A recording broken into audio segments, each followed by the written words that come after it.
Today I will be refuting on the main claim that learning a second language provides undeniable benefits. The advocates' secondary claims are that bilingualism provides advantages in language, bilingualism creates cognitive advantages, bilingualism provides academic and professional advantages, and the fourth claim that bilingualism provides social benefits.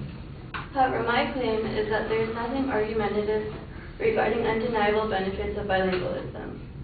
And the advocate's first secondary claim, bilingualism provides advantages in language. My argument is that living here in the United States of America, not much of bilingualism is needed as it is in foreign countries, for example in Europe.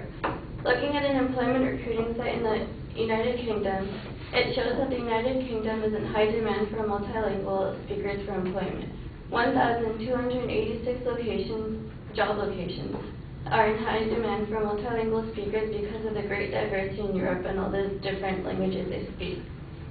The advocate also stated that the bilingualism helps with early acquisition of literacy. However, early acquisition of literacy can be detected by rearing of children and getting them started at an early age. Evidence shows that in a study done in 2001 by Epstein, Clark, Salinas, and Sanders, that parent involvement has a positive influence on student achievement.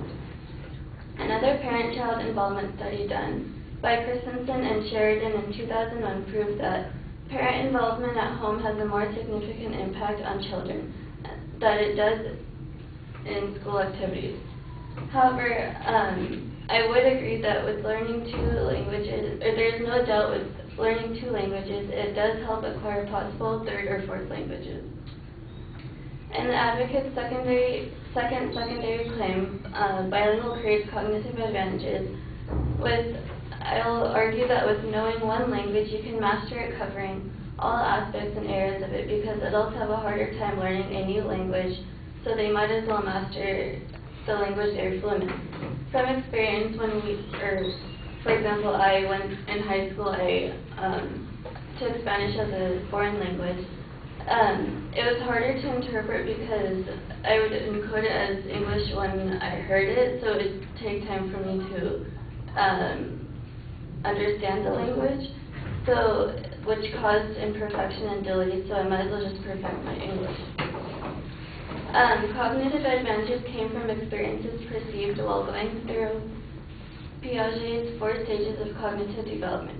In a study done by Kuhn, Langer, Kohlberg, and Hahn in 1977 called The Development of Formal Operations Using Piaget's Theory, their data indicated that only 30 to 35% of high school seniors attained the cognitive development stage of formal operations, which is the last and highest stage. They concluded that a special environment is required for most adolescents and adults to attain this stage.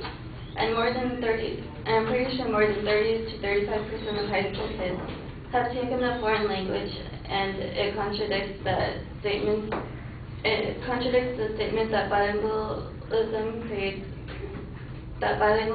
cognitive advantages. And the advocate's third secondary claim, bilingualism provides academic and professional advantages. Would that mean that without the ability of speaking two languages, we can't be advanced in academic and professional settings?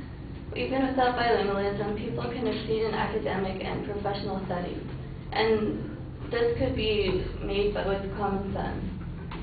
And academic advantages come from within and self-motives.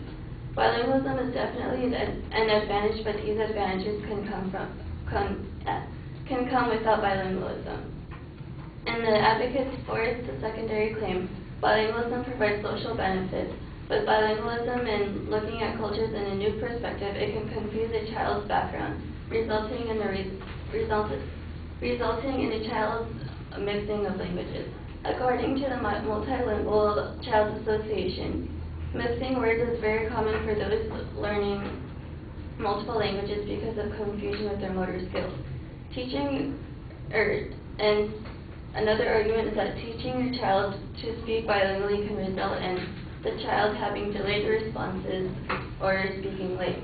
Again, according to the Multilingual Child Association, while there's no scientific evidence that proves multilinguals begin speaking later. Many parents estimate that there is a 3 to 6 month delay compared to monolingual children the same age, but they still believe it is not as bad because of the benefits they'll be getting with speaking bilingually. The benefits of bilingualism topic was very challenging to refute.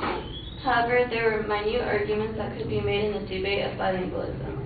However, in the long run, all the minute arguments are eventually outweighed by the benefits and abilities of speaking in multi-languages.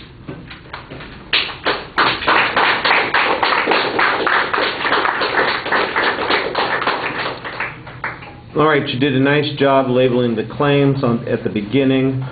You make an argument about it not being argumentative. I think that needs to be expanded a little bit. You've got an explanation on the first point about need issues, and I think that that's fine. Again, that might be something that could be expanded a little bit. The transition to the next point was okay. You've got personal experience that you talk about when you were learning a language, and that's okay. Again, how important that is, I'm not sure. When you talk about cognitive development and obtain the last stage, I didn't think your analysis here was as clear as it could be. You need to maybe slow down a little bit, give us an example and some clarification on those points. Signpost on the third point was pretty solid. You've got a counterclaim on achievement, same sort of thing. I didn't think that the explanation was all that clear. You just sort of plow through it, and I think it needs to be clearer. I like the summary at the end, and I thought you made your point pretty well. All right, thank you. Sabrina.